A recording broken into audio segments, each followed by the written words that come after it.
Okay, I think we're looking good.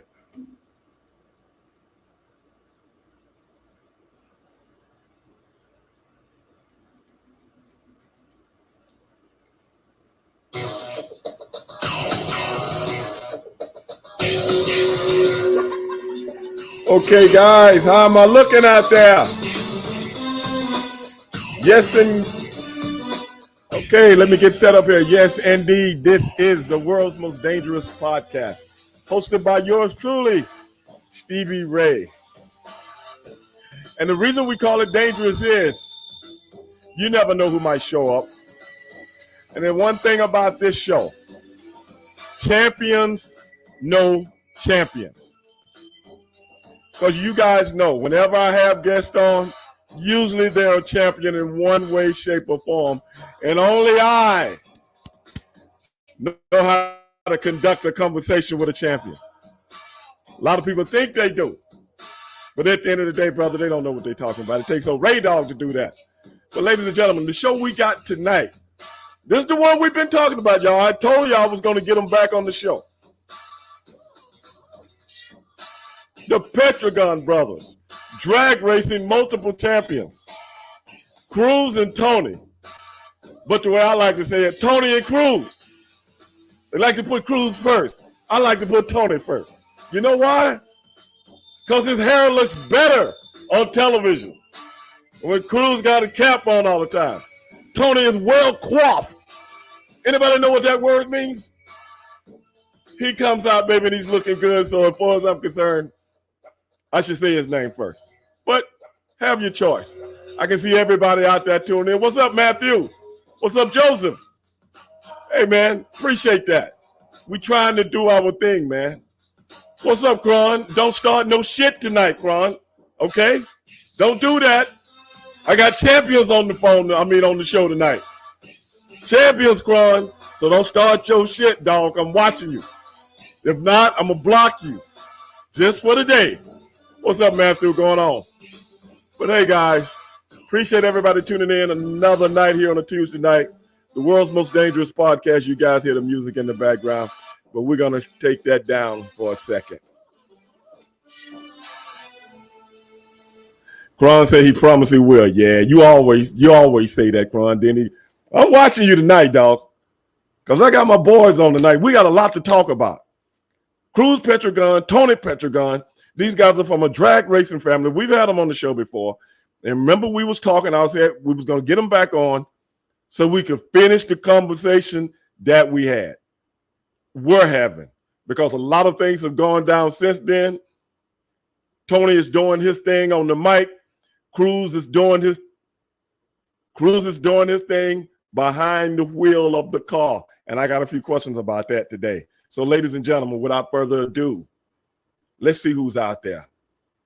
Let's see if they are out there. There go one. Wait a minute. There go two. There they are. All right. What's up, Stevie? How you doing? What is going on, guys? Long time no see. Can you hear me? I hear you fine, brother. What about you, Tony? I'm good, Stevie. Good okay, man. Good, man. You're looking good. So finally, Cruz is in his living room, ladies and gentlemen. Remember the last time he was in a car? he was in a car with his girlfriend at some dirt track, World of Outlaws or something like that, man. Come on, dog. You don't do us like that, Cruz. Don't do us like that. We're here at the crib. Okay, good, man. Good. Air condition on, chilling. Yeah. Oh yeah. Yeah, man. Hey, man, let's get this party started, man. I didn't get a chance to see the races this whole weekend. I had to leave and I came back and everything was going off. Cruz, how did you do this weekend?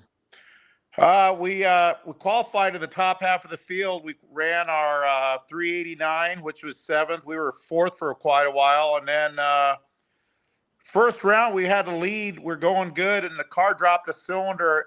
And man, I got into the center line cone or block, and that was the end of our day. So we're not having a lot of luck, Stevie. But the car's starting to run good, starting to run well. Car goes fast when it's right. So we got 7 races to go. So I think we're going to finish off the year strong. That's good, man. Tony, I've been watching you, dog. I've been watching you, man. You're getting better and better at your craft, dog. I got to give you that, man. I really enjoy listening to your commentary, brother. I really do. And I haven't said that in many of moons. Stevie, I got to tell you that when I started doing TV, it's a lot different. It's a lot different than I expected from a driver's perspective. Doing an interview after you get out of the car and just explaining, what you felt and what you thought and what you think happened is a lot different than being on the other side of the mic. But, I'm fortunate I work around some real good people, that I think there's over 52 people on the Fox broadcast crew that cover all these NHRA events. And I really started enjoying it when we have, of course, a not so new host anymore, but his name's Brian Loans. But we've got a team, and it's interesting how it works, because when you talk football, even talking boxing, you got to have good trainers. You've got to be surrounded by good people. Right. And our sport of drag racing isn't any different. You got to have a good driver, good crew chief, good personnel, and even to produce a good TV show, you've got to have good people with good chemistry. And I can say now I'm on the other side of the fence, and I work with some really good people. Let me ask you guys this. As you guys know, I am an avid auto racing guy. I'm an avid auto racer. Even the people that follow me on the show, they know when it comes to racing, they come to me for information. So I'm going to go to you guys for some information. A lot of the other racing organizations, especially NASCAR, and we saw IndyCar struggle for so many years, seem to be getting their feet under them now over the last few years. When it comes to auto racing struggling, I never thought I would see NASCAR go through something like this, and I was reading a lot about it as to, how the money flows, this, that, and the other. Drag racing seems to be very unique when it comes to the governing body taking care of everything. How would you guys compare NASCAR to drag racing as to what they're going through? Whoever can go first. Stevie, in terms of what are you talking about specifically? What do you mean? Well, I hear a bunch of the NASCAR teams talking about how the money is not trickling down to the teams. Because of the France family owns the organization, and they're signing the billion-dollar deals, but it doesn't seem to be going to the teams. And I see in some teams talking about leaving, some teams talking about closing the doors in NASCAR. And I never thought I'd see that in NASCAR. I think NASCAR is the biggest racing organization in the continental United States of America, if not in North America. I might take a poke at that, Stevie. And I think it's interesting because you get different perspectives depending on who you ask, because you've got your driver perspective, you have an owner's perspective, then you have your fans, and then you have NASCAR, you have the France family and everyone that's involved. And I think that the drama, or at least the topic there is, but those are charters though. See, our sport is formatted different. There is no charter, which I think in a lot of ways it's good. And I think there's some changes coming with our sport that are going to improve the car count. The quality of racing, it's never really been better. I mean, you're talking about high-powered cars that generate over 11,000 horsepower. And, it's interesting because this past weekend, we had our show on the network on Fox, and we were in Brainerd, Minnesota. So we had close to 3 hours, or rather 3 hours of airtime on the network, on Fox, not on FS1. Right. The next race at the U.S. National, that'll be covered on FS1. But, I think what's interesting is, I forgot what I was going to say, but to answer your question, I think, the drama there is, there are charters, the teams, unless a lot of money's flowing through the teams in terms of sponsorship, which is always a big challenge, they're losing money. Right. Is what the argument is. Yeah, that's what I'm boiling down to. That's what I was saying. I never thought I'd see the day NASCAR loses money. And I'm listening to Jeff Gordon, who has, I guess, an intricate part of Hendricks Motorsport, saying that they haven't made profit in years. That may be on the books. I mean, you got to look at it this way. the sponsorship in any form of racing isn't what it used to be. And I think you can probably go back and earmark the recession in 08, right? In 08, everything changed. And I know from my experience. Yeah, everything changed for me too. What about that? As anybody, does anybody agree? Anybody grieve for old Stevie Ray? Anybody grieve for me? There's this scene from the movie Edge with Anthony Hopkins, and he said, "Never feel bad for a guy with his own jet." So they might be losing money, but look, they're very wealthy guys in motorsports. They still have sponsors, and I think the argument is the France family, the sanctioning body is making the money. The teams always have the challenges that they've always had. That's a fact. So is it going to change? I can only tell you that our sport, there's some things on the horizon that continue to improve, continue to get better. Our ratings continue to improve. And I think it's going to be interesting now that IndyCar is actually moving over to Fox. And I don't see that as necessarily a bad thing for the sport of NHRA. Neither do I. I think what it's going to do is it's going to create somewhat of a destination for race fans. And if they're IndyCar fans, by all means, we want them to tune into one of our events. We really want to encourage them to come to one of our events just one time. And I think that's the biggest challenge for our sport is if we can get them to one of our events one time, I think we've got them hooked. If not, it's like trying to watch tennis. But Stevie Ray, as you know, you got to feel it. You got to smell it. It's an earthquake when two cars launch. And I think for the most part, people would be amazed when they see these cars at how quick they really are in life. And it's different on TV. You can't appreciate that's 100% true. Hey, Stevie, go ahead. Stevie, Chris. let me just give you a quick synopsis of it. Okay. The racing purse in any form of racing, whether it's dirt track, our sport, NASCAR, IndyCar, the race purse is what the fans see. In fact, they used to post IndyCar. Remember back in the day, Indy 500, they'd give you what the guy won, and then all the way down to the guy that started 33rd. Right. They would give you well, I don't think they do that anymore, but what the fans see, the income, that never subsidizes the pay of the race team. That's like bonus money on top of it. But no team that I know of in big time motorsports survives without sponsorships. So really the icing on the cake is the pay. But I share, like, for example, my team makes half of let's say I win a race, it's $50,000. I think the Brainerd winner got paid at Top Fuel or Funny Car. Well, most teams pay anywhere from 50 to 60% out to the team that actually all the guys working on the car. So really, that's not really a big payday we can hang our hat on. So the bottom line is, while auto racing is a great sport, it's never going to be lucrative to the point where you can fund a team or race a team strictly off of racing, and everybody wants more money. You look at the whole world, who doesn't want more money? So NASCAR guys, but to Tony's point, we're actually NHRA is in a good position moving forward where they are looking at paying the racers more money. But without that sponsorship, in my case, Snap-on, all the sponsors I have on board, particularly Snap-on, the world's greatest tool. Without them, man, I'm not racing. So it really boils down to your own unique sponsorship. Hopefully you have enough coming in the door to kick it down off to the side and make it work. So, but hey, Stevie, we get to race. We get to see all parts of the country. What's not to like about racing, right? In any form. Yeah, and they took racing from me.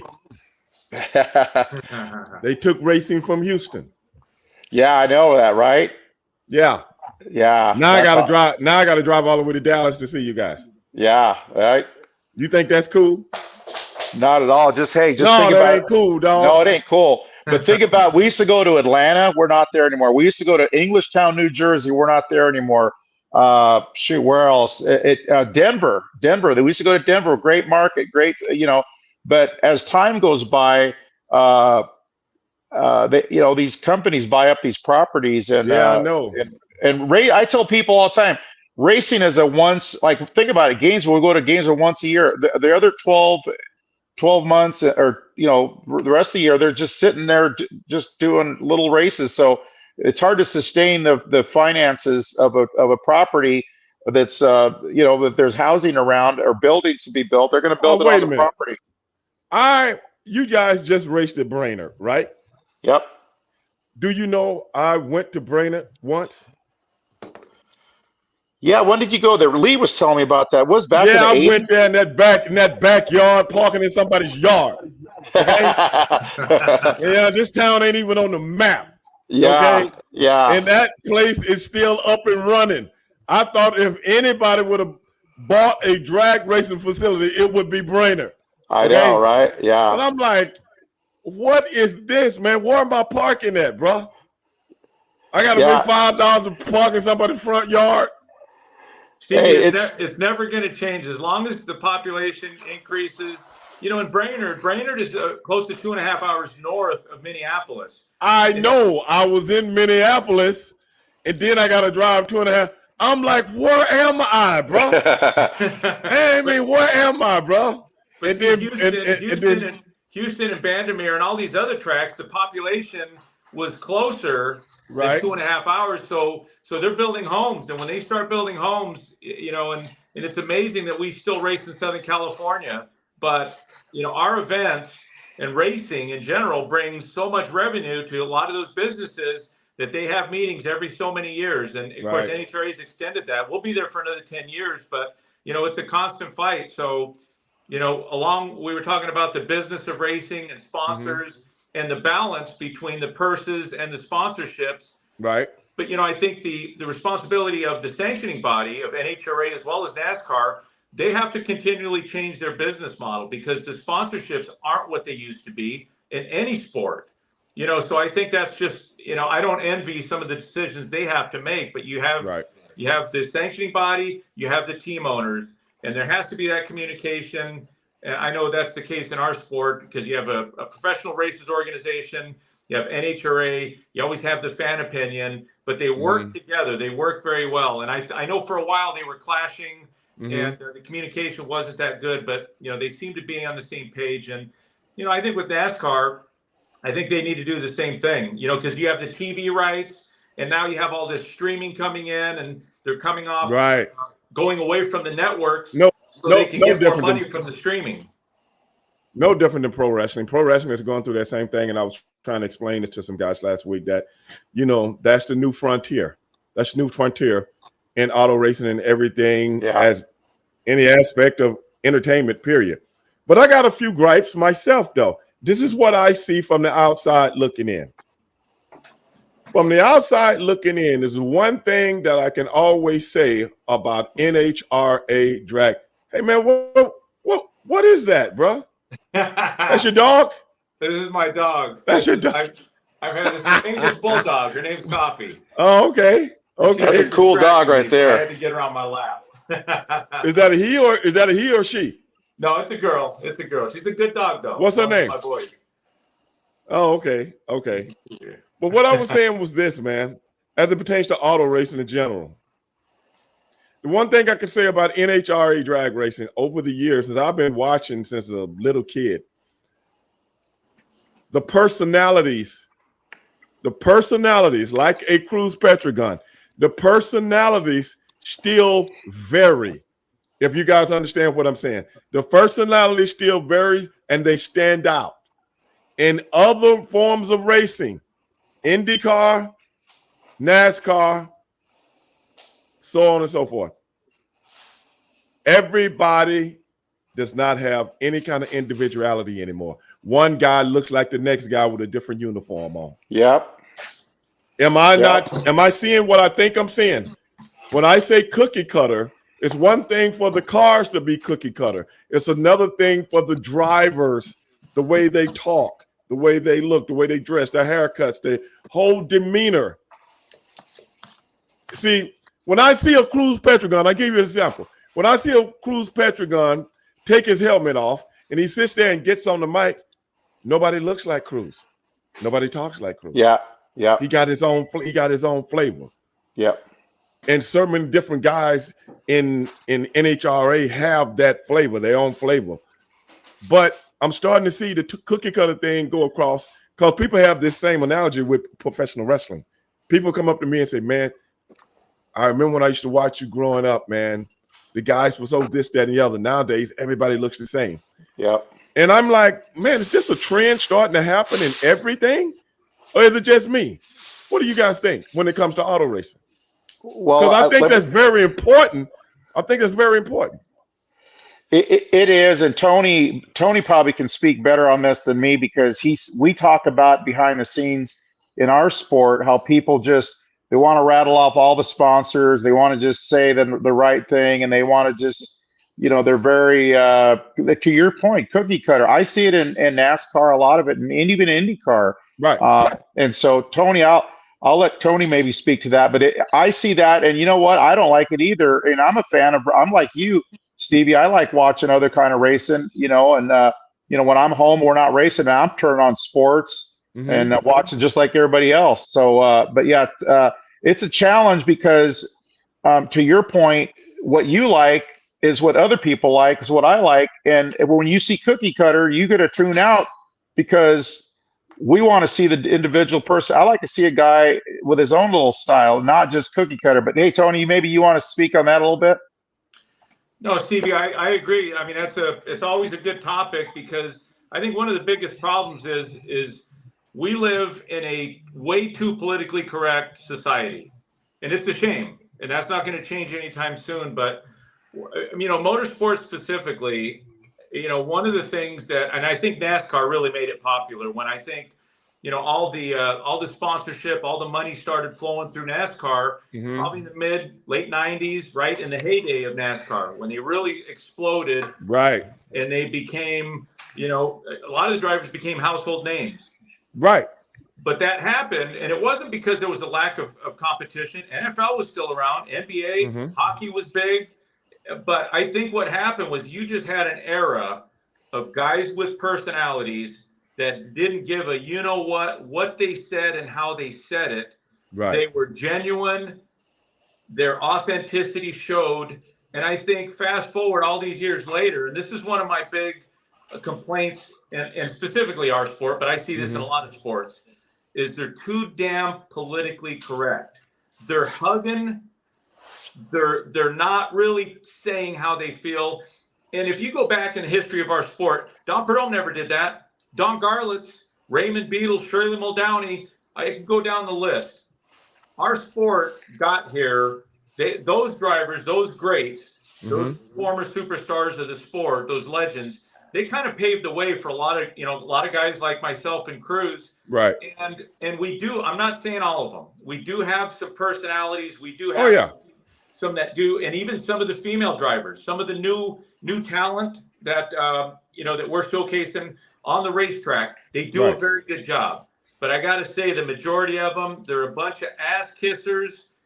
They too politically correct, but they just what I don't like is they don't do their homework. Driving a car takes mental conditioning. There's a physical aspect that goes along with it. Stevie, what you guys did in wrestling, all you did was practice, right? 6 days a week. No, that's where the work takes place. But I think a lot of our drivers don't do that. And part of it, we wrestled we wrestled 6 days a week. We didn't practice. Well, but you're right. We train. It's like having a brainer every day, and then you get to the U.S. Nationals every 3 to 4 weeks. Yeah, it was like that. So those matches, in essence, get you ready for the big pay-per-view, if that makes sense. That's your practice, if that makes sense. So in essence, we're wrestling two guys that we're going to be wrestling on the pay-per-view. We're on the road with them. And we're taking little things every week to say, this is what we'll put in, you know what I'm saying, when we do the big match. Because we're only going to have 7 to 10 minutes. Whereas when you're wrestling and there's no cameras around, you might wrestle for 30 minutes. So we got to break it down to a TV show, sitcom. You know what I'm saying? A 30-minute sitcom. Right. You see what I'm saying? Where you usually have a 3-hour movie, you got to turn into a 30-minute, you know what I'm saying, with commercials, 18 to 22 minutes. But still a good analogy, though. But let me ask you this. Do you think when you say politically correct, are people, and I think, Cruz, you can speak to this more than anybody. You're a team owner.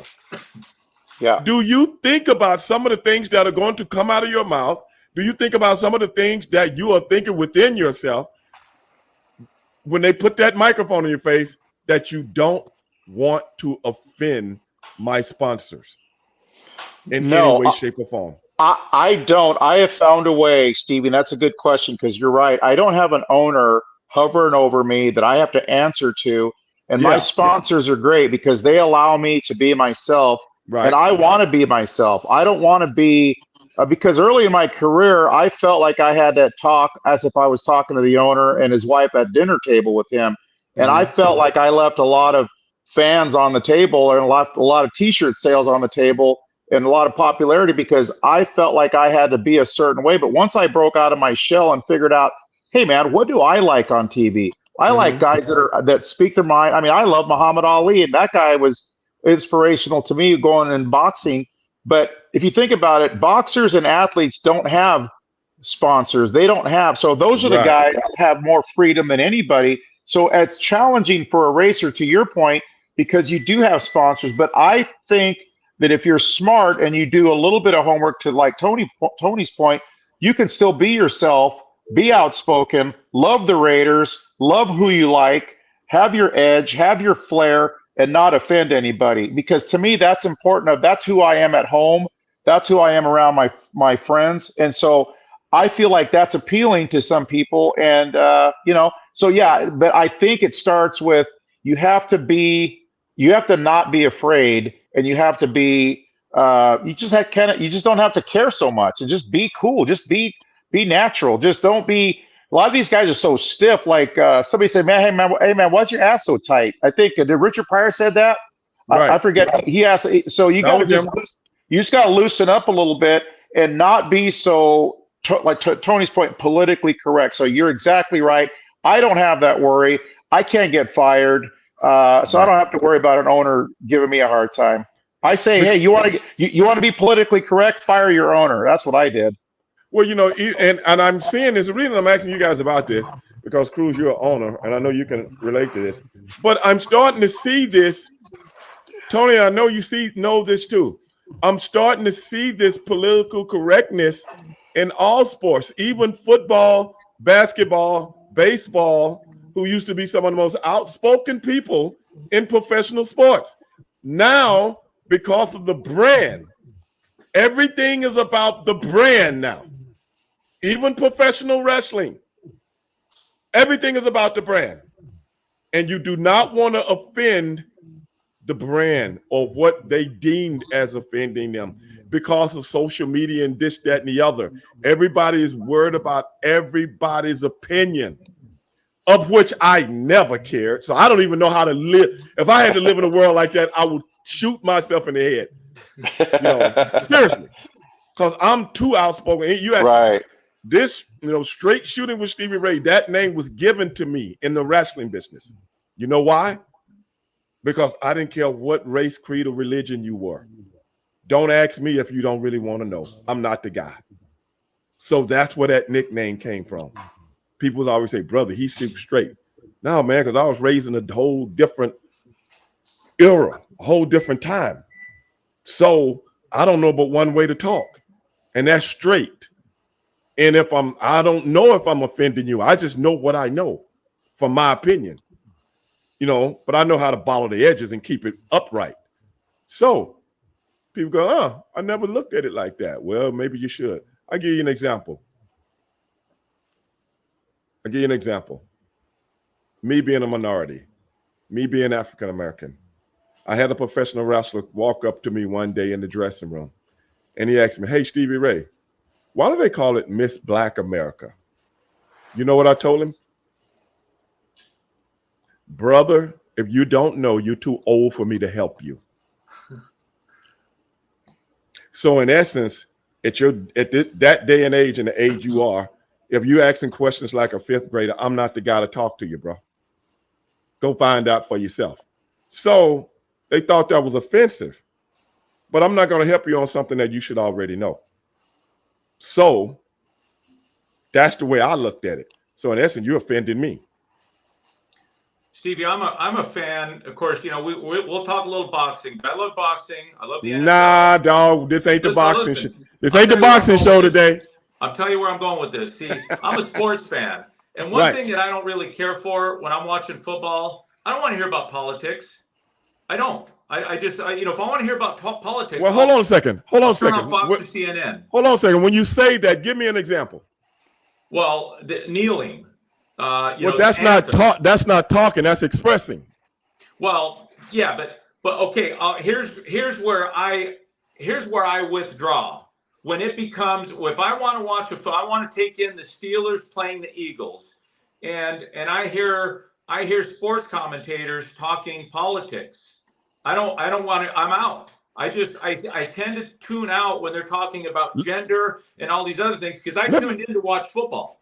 Let me push back on that a minute, because I've heard a lot of people say things like that. But when you talk about announcers talking about something, that's not players. That's announcers, because you got people in their head, just like you, telling them what to talk about. That don't mean they don't want to talk about it. But be that as it may, what I'm saying is this. Kneeling in the National Football League was never put on camera. It was never put on camera.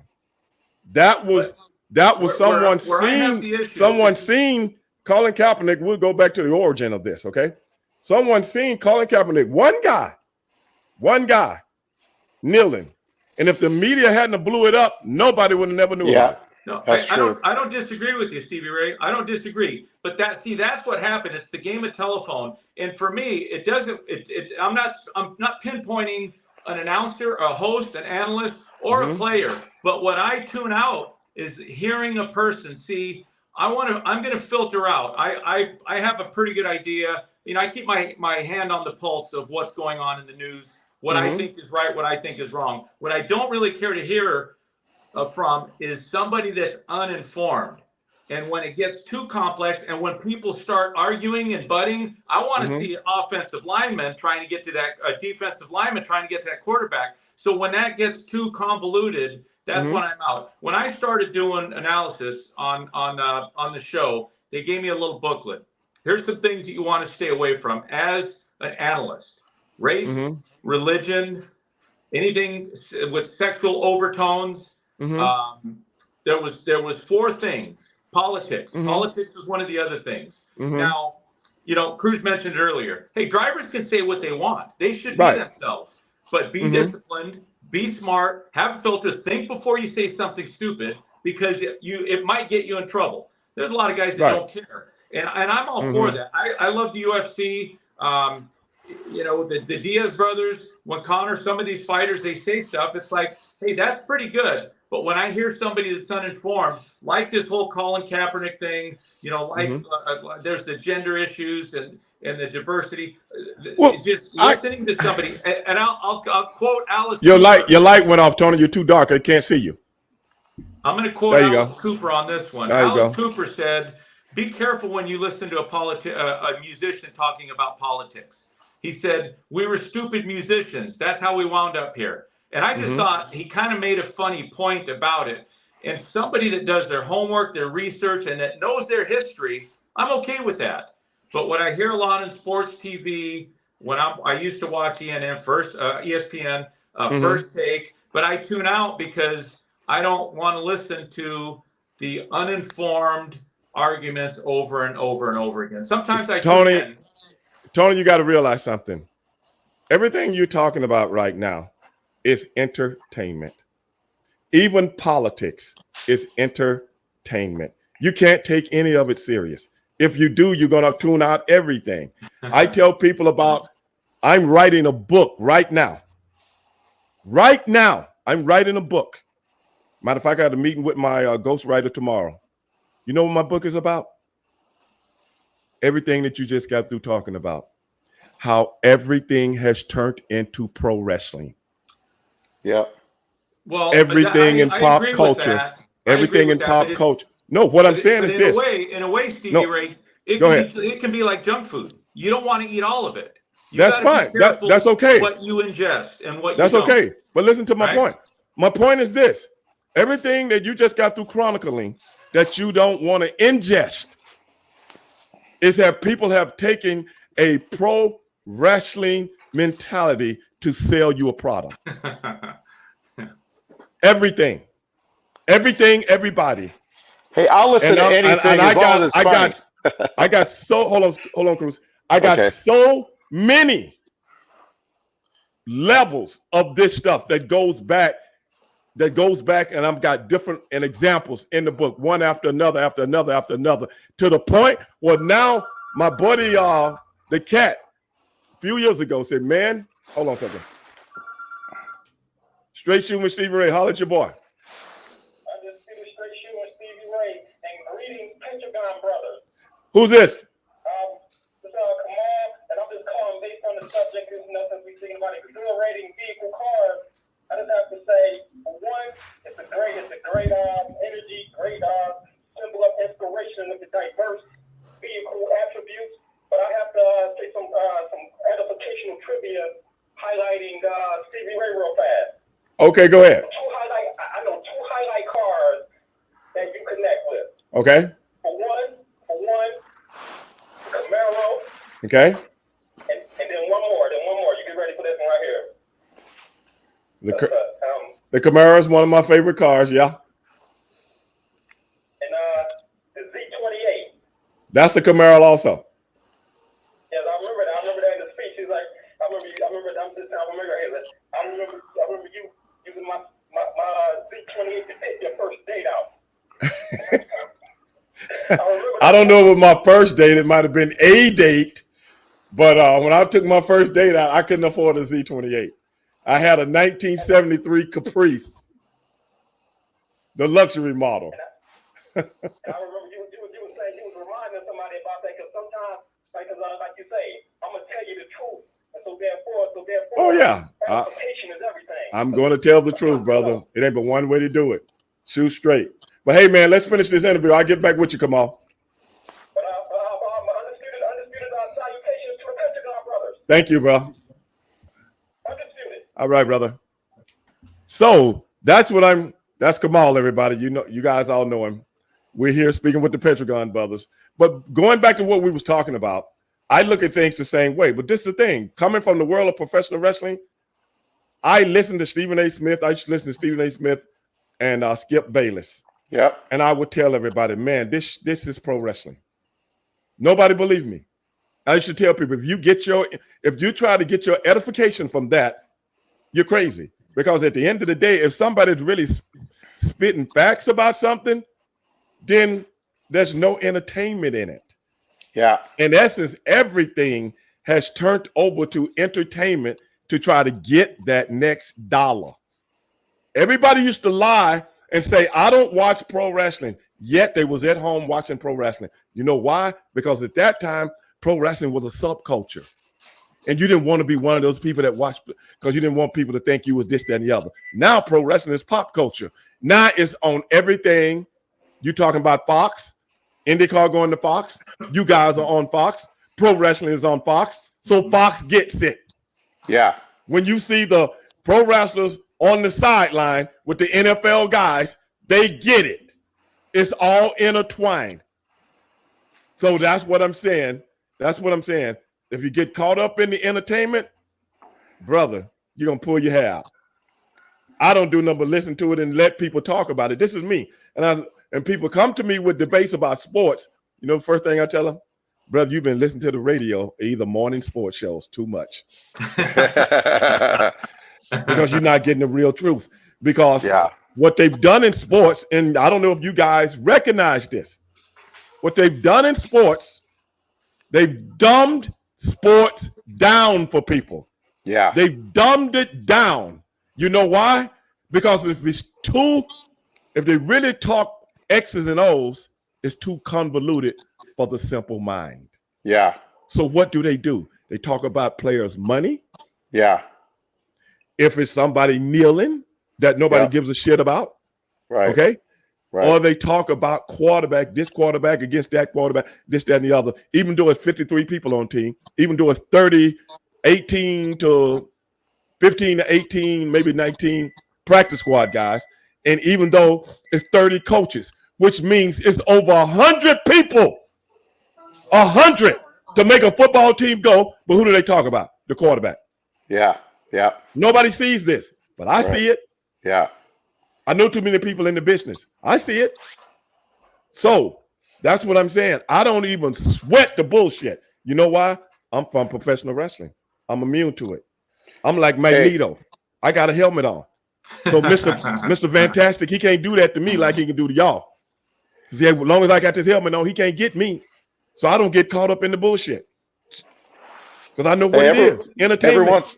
Every once in a while, I need a laugh, Stevie Ray. What I'll do, I'll put a little bit of soundbite from Macho Man Randy Savage, and man, I'll be set for a while. That guy right there, he must have been something to work with back in the day. Did you work with him back in the day? I'm gonna tell you something about Randy, man.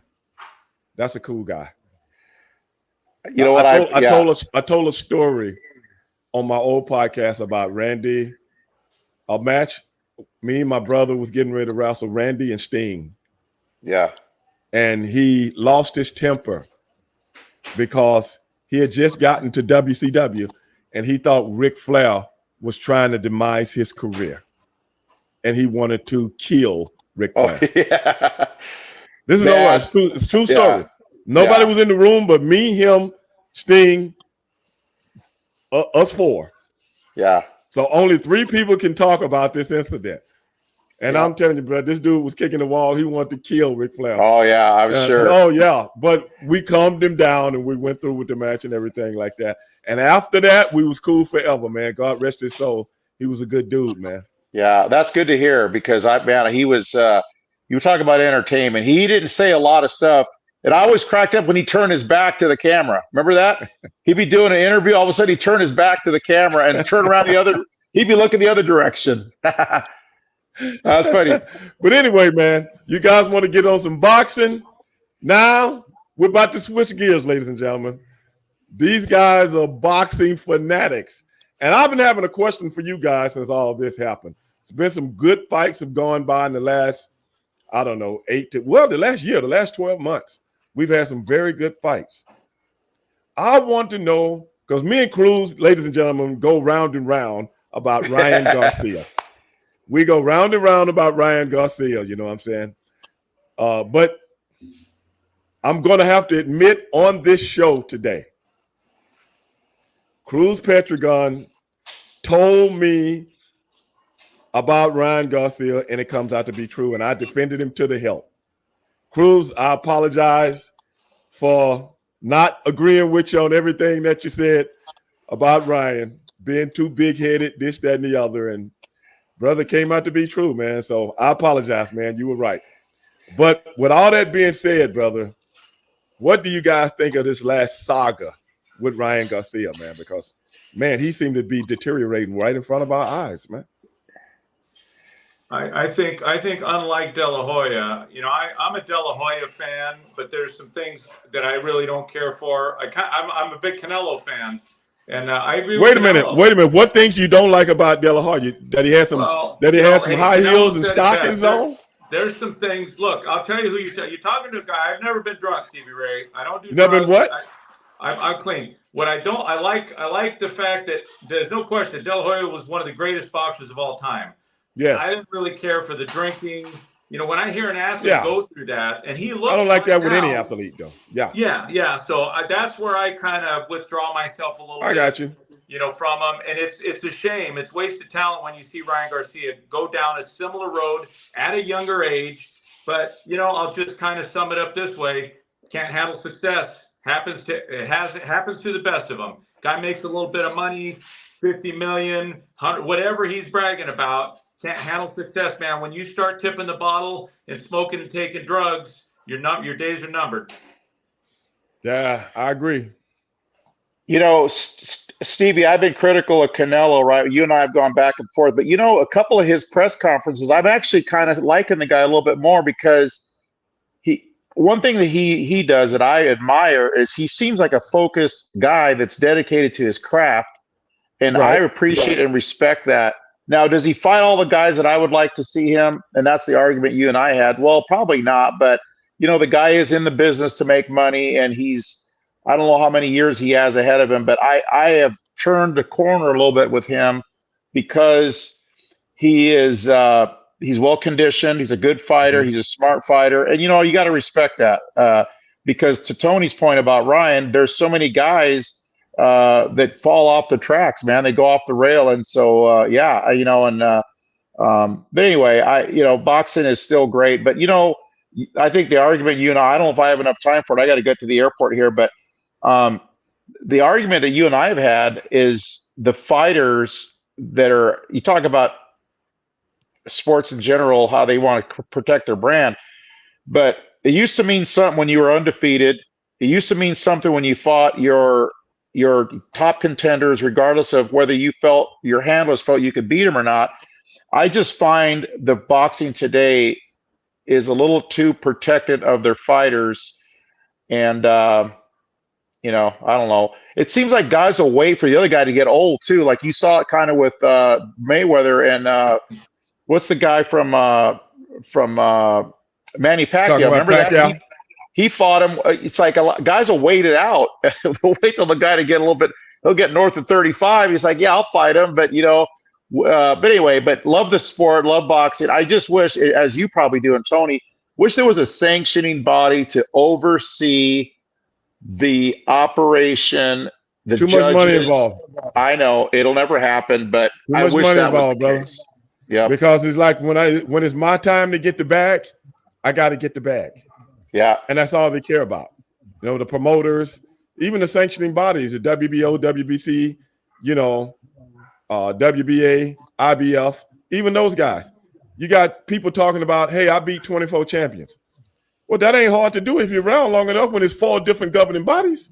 Yeah. You know what I'm saying? Yeah. Beat 24 champions 30 years ago. Yeah. Or 40 years ago. You know what I'm saying? Saudi would have to buy up. Saudi would have, and they're trying to do what the UFC has done. But in Saudi, Riyadh has enough money. But until that happens, boxing isn't going to change. Let me ask. Do you ever think they would let the Prince come here and start doing shows collectively over here, one after another, like they do in Saudi?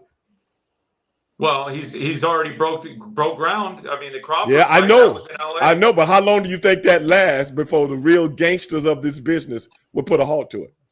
Well, it's going to take a long time. I don't think so. I mean, I don't see it happening. But I know. I don't either.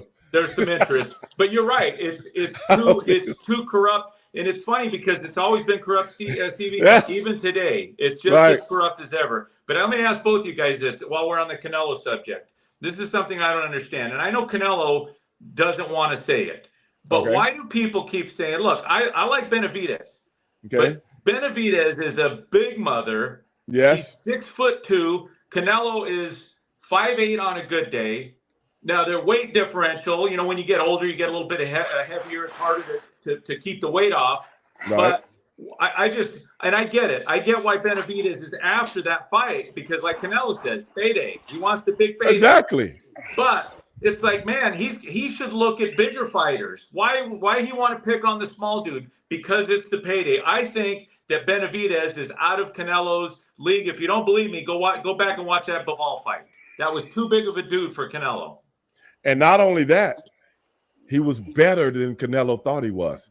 Oh yeah, he's much better than Canelo thought. Now, if Bivol, just think if Bivol didn't have the respect for Canelo like he did. Mm-hmm. That's why Canelo never seeked a rematch. Because it was like, hey, this dude ain't as good as he thought. When you go into a fight with somebody you respect is one thing. Going into a fight with somebody you really don't respect, like, hey, this guy can't hurt me. I'm going to just unload on him. That's why we never seen a rematch. So where is that fight ever going to, do you guys think that fight will ever happen, Canelo and Benavidez? No. Oh, well, I think it's going to happen if they make it a mandatory, but you got to realize something, Cruz. He just moved up to light heavy. Because he said he's tired of chasing him. He's naturally a light heavyweight. Yeah. But in his first light heavyweight fight, he didn't look as good as he had been looking against the super middleweight guys. Do you ever see Crawford and Canelo fighting? Canelo is saying himself, they got to pay me this much money. But this is my thing. In those same words, and you guys analyze this. He said Crawford would be easy.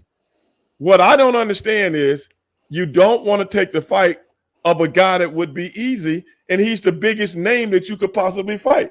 Right. Make that make sense to me. I don't understand that. It's a contradiction.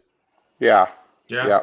I think he knows he would have his hands full with Crawford. I think he knows. I think that. so. But, you know, as much as I think about Crawford now, I think he fought this last, I forget his name, but this last fight, that European fighter was a lot better than I think even Terrence Crawford realized. And I think Canelo's better than that the guy. And I think that could have easily been a draw. And I don't think a lot of people would have been real surprised if they would have given that fight to the other guy. So if you really look at the last few rounds, I can't remember his name either. Brother, he was hurt and he was trying to hold on. Mm-hmm. Yeah. And you got to realize he didn't want to get countered because he knows that's Crawford's game and that's his game also. So that's why the fight, Ronnie called into the show a week or two ago and he was explaining that, Ronnie Shields. Yeah. And Ronnie agreed that Crawford won the fight. I thought he won too, by at least 2 points maximum. Mm-hmm. Especially, I thought it was even going into the last 2 rounds. Maybe 1 point either way. But by the fact that one guy's trying to hold on and one guy's trying to push the fight in the last few rounds, that's a big distinction there. Mm-hmm. To me, it's a big distinction because you're the champion, brother. You don't try to hold on, you try to take. Yeah. Yeah. When you're the champion, you're supposed to be the aggressor, depending on how you fight. But let me say this about Canelo, though. Canelo about the bag. And this is what Cruz and I was talking about. And this is where I brought up this with Cruz. When Floyd Mayweather was doing the same thing, I didn't hear anybody complain about it. I don't disagree. I mean, hey, they have to be smart. I mean, you think about who you're getting in the ring with, and there's a reason that Floyd waited to fight Pacquiao. Well, you got to memorize something. A lot of people don't know this, and by the fact that I know a lot of buddies that's into the fight game, do you know Steven Espinosa forced him to do that fight? Yes. He still didn't want to do it. Steven Espinosa? He's the guy that's over Showtime boxing. Ah, okay. Yes. Steven Espinosa and all those guys at Showtime was like, we got to make this fight. Yeah. So they forced him to do it. A lot of people don't know this, and I got this from people that's in the business. I probably shouldn't be saying this on the air, but yeah. And if it's all the money, let me ask you guys this. All the money that fight made, that was the highest grossing fight in boxing. When you gross that kind of money, Tony and Cruz, why don't you do a rematch? Yeah, I know. Why wasn't there? Then you know something wrong when you generate that kind of money and you don't do a rematch. You know something's wrong. Right. You might not know what, but you don't ask yourself that question.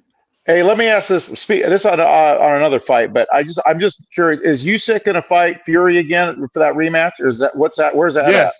they supposed to. That was a mandatory, right? Yes, mandatory rematch. But I don't know where it stands right now. But hey, I want to see it. Hey, Stevie, what's your take on why is there no more where's the American heavyweight fighters? Why is there been such a void? If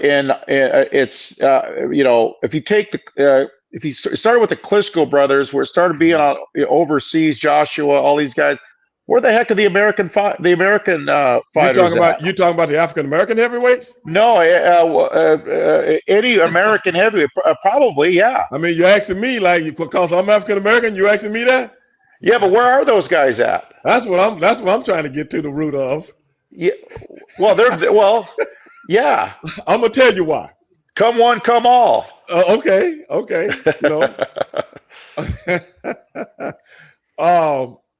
Did you see Andy Ruiz the last fight? Yep. You think Andy won that fight to Big Baby or lost to Big Baby? Tony, did you watch it? I just saw the highlights, but I heard Ruiz looked horrid. He got battered when he stepped in the ring. I knew I lost my $50 that I bet on him. I was very disappointed. Very disappointed. I like Andy, but Andy, no discipline. Good fighter, great mechanic. Yes, I like talent, Andy. But if the other part doesn't go with it, where the physical part of it places so much of a demand on your body, guy like that and getting in the ring, he ain't serious. He's good with the money he's making. He didn't want to go big time. He wasn't willing to do what the other guys did to get there. That's the way I see it. I think Andy came in a little bit too heavy in that fight because his last couple of fights he fought much lighter. But I think he thought since Big Baby was a big guy, upwards of what, 280, 290, whatever he was. I thought Andy thought the weight was going to help him with Big Baby, but in essence, it hindered him. He did not have the stamina that he usually has. Right. And he was getting hit. He was getting hit a whole lot. And they made that fight a draw. But I would love to see it again because everybody was saying Big Baby won that fight. Really? Because Big Baby is going through a lot of things also. But let me go back to Ryan Garcia for a second. Now, Ryan Garcia failed his drug test against Devin Haney. What do you guys think about that? And he said it was all a lie. But his B sample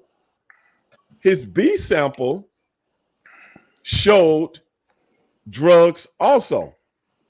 And one of the drugs that was found was nandrolone. Do you guys know what nandrolone is? No. Okay. That in the bodybuilding world is called DECA. That's nandrolone. And the thing about nandrolone, you cannot ingest it.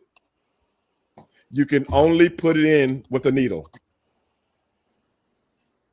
Because what nandrolone does, this is stuff that we used to take as wrestlers back in the day. You know what it does? Doesn't make you big and muscular. You know what it does? It heals your body. Oh, wow.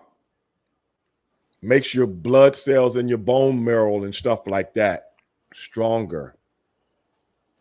In essence, you can train longer and harder on it because it's like the Wolverine type thing. And we, doctors used to prescribe it for us.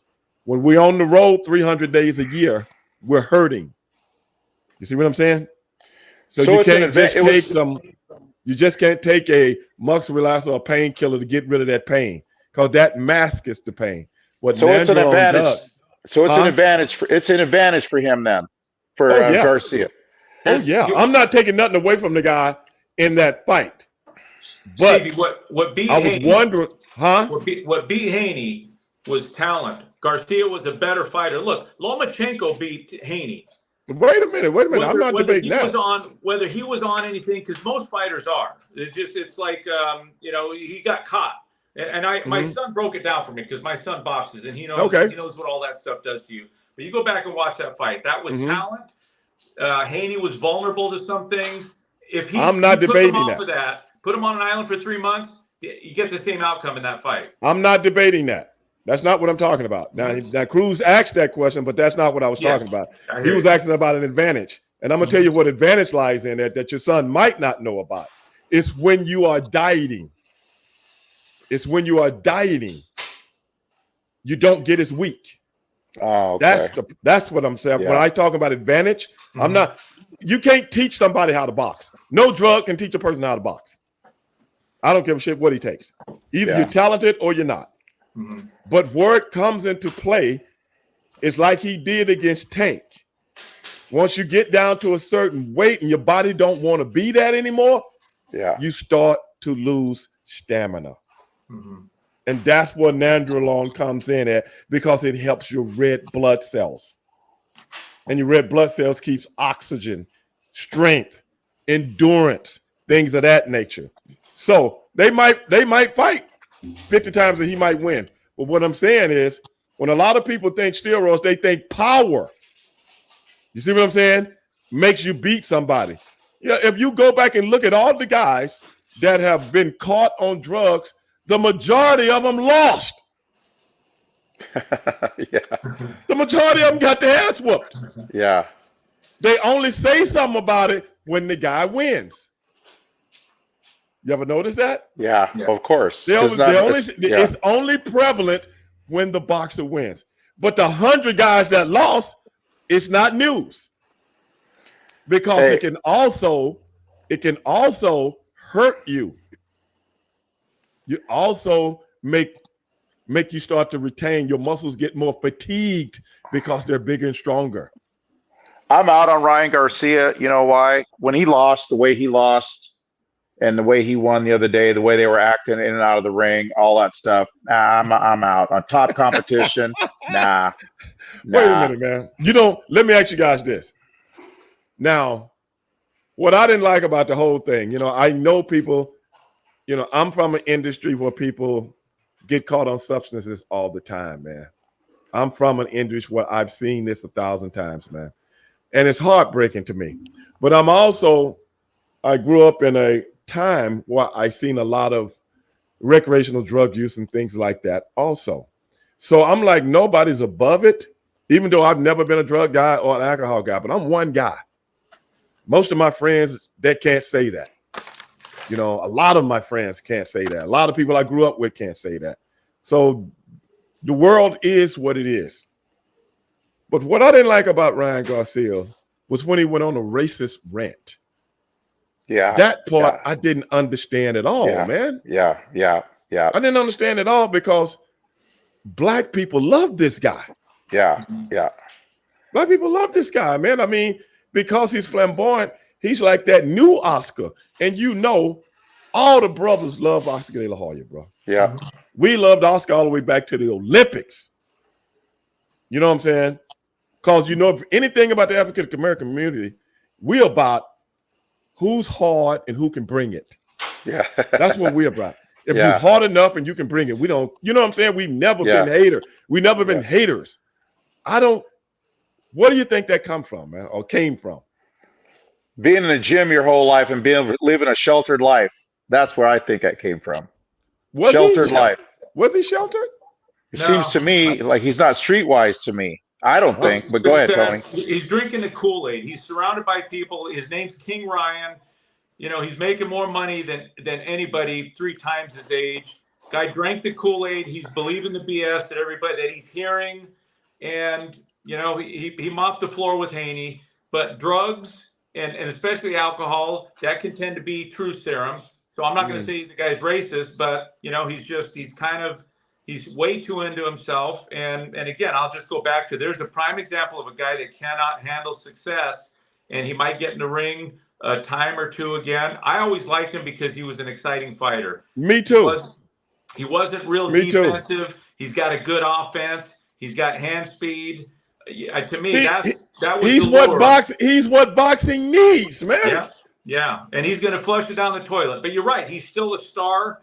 But I didn't buy all the hyperbole, all the fake hype. When I think he had a screw loose and he was doing drugs before the Haney fight, that wasn't a tactic. You can't plan that far ahead. Because he had the outcome that he wanted, everybody says, "Oh wow, that was the biggest what do they call that? Snow job or whatever, a bait job or whatever they call that." And it was only because he was the better fighter. But he's way too into himself. He's young. And you combine that with drugs and booze, and the guy's acting a fool. What do you think he goes from here? Well, if he's not ruined, it's kind of like Conor. And I'm not saying Conor. I don't know if he's doing cocaine or not, but there's the guy that got the money. He got way more than he ever thought he could. Oh my God! So what's the incentive? Why get in the ring? A guy like Ryan, he's a lot younger, but can you come back from what that does to your body? That's really going to be the question. And the only question there is, can he stay off of the stuff to get back in the ring and have what he was having or what he used to have to train for these fights? What do you think, Cruz? I think it's over. I think the hunger's not there. I don't think he has it right here. I was about this to is what's I missing. Agree with him 100%. Right here. He doesn't have that. And you know what? That's why I'm out. I'm out. It's hard to fight 2 battles at once. Right. You can't have a battle with yourself and an opponent at the same time. Plus, man, you get your butt knocked out with a body shot. Come on, man. A body shot. Cruz, a lot of good fighters. I don't care who that was. Cruz, let me hit you in the solar plexus. Let me hit you. Fight. Oh, I know. Hey, I know that's. Let me catch you on that floating rib, and I'm gonna touch the rib before I hit it. I'll let you know exactly where it is. I know that's the hardest punch to recover from in boxing. That's like getting hit in the temple. I heard the liver shot's the worst one, and I take their word for it. But the thing is this: it's not the. You notice after they counted to 10, he was up. Remember that? He was getting beat. He knew he was getting beat. The other guy was the best. You want to talk about overmatched? Damn. What was his handlers thinking? Cruz, why? Man, see, this is what we go through, Tony. This is what he and I go through right here. He's super critical, man. I know we've gone over time, but before we go, I want to ask you, how's your brother doing, man? Oh, man, still working for Vince. Yeah? He know his beans from his cornbread. That's how he's doing. Wow. All right, good. You know what that means.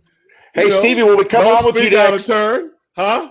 Will we come on again next? I've been watching a lot of YouTube from the old school WCW, WWE, WWF. So I gotta go, but I'm gonna tell you one thing where I got this from. I think Tony might have been there. I'm home with my dad. This is in the late 70s, early 80s. I forget when it was. I don't know, but we're watching 2020. They're doing a piece on wrestling. Eddie Mansfield?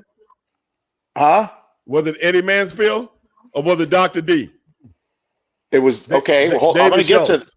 Yeah, I'm gonna get to that. So John Stossel goes up and gets slapped. I was watching it live. Dr. D. Yeah. So I thought, you know what? I'm gonna look this guy up to see what I'm just gonna see what. Anyway, I learned a lot about the guy. So what's your take, or you want to save it for the next segment, Dr. D? No. What do you want to know? Is this what you were telling me you want to ask me about? Yeah, but he seemed like a guy that was really pretty tough guy in and out of the ring, man. He was about that business, wasn't he? Oh no, see, the thing was, Cruz, back in those days, this is what I was talking about earlier, and we'll end the show with this. I'll just give you guys a quick edification on it. Yeah. Back in those days, remember I was talking about wrestling being a subculture? Yeah. Okay. Wrestling is a subculture. And John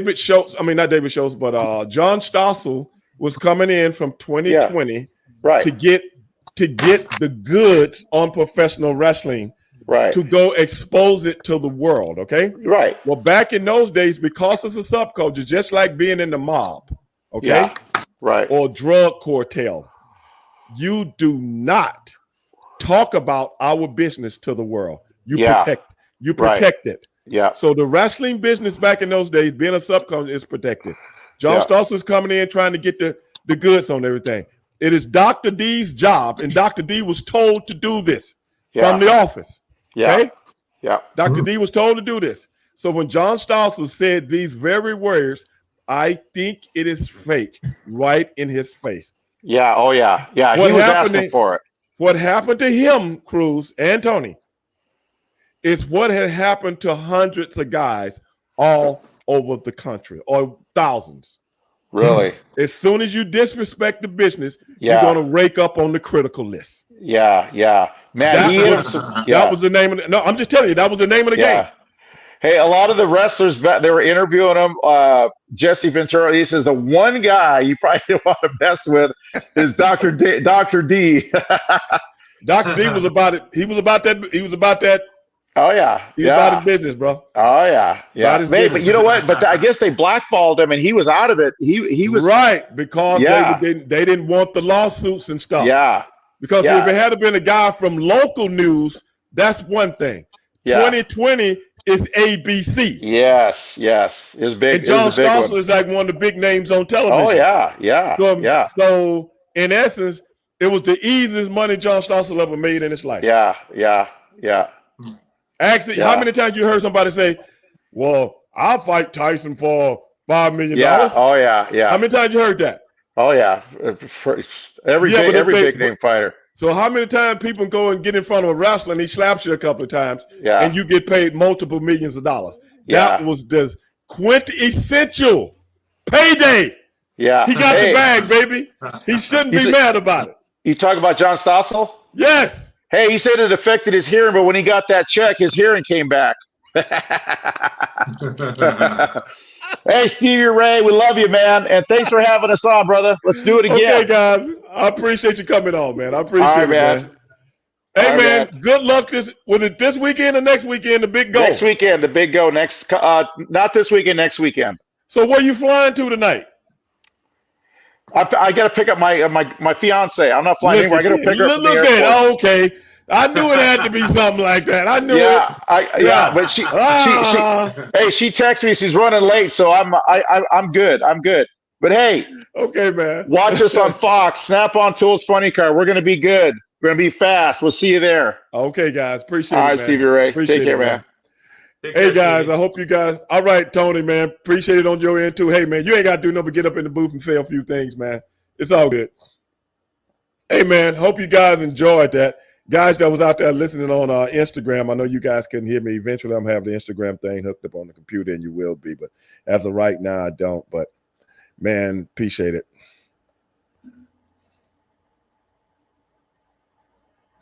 Hey, guys, I know you guys was out there asking a lot of questions and stuff like that, man. I really couldn't get to them today because, you know, we're having a very in-depth conversation about some very, very, very serious things. And, you know, it is what it is.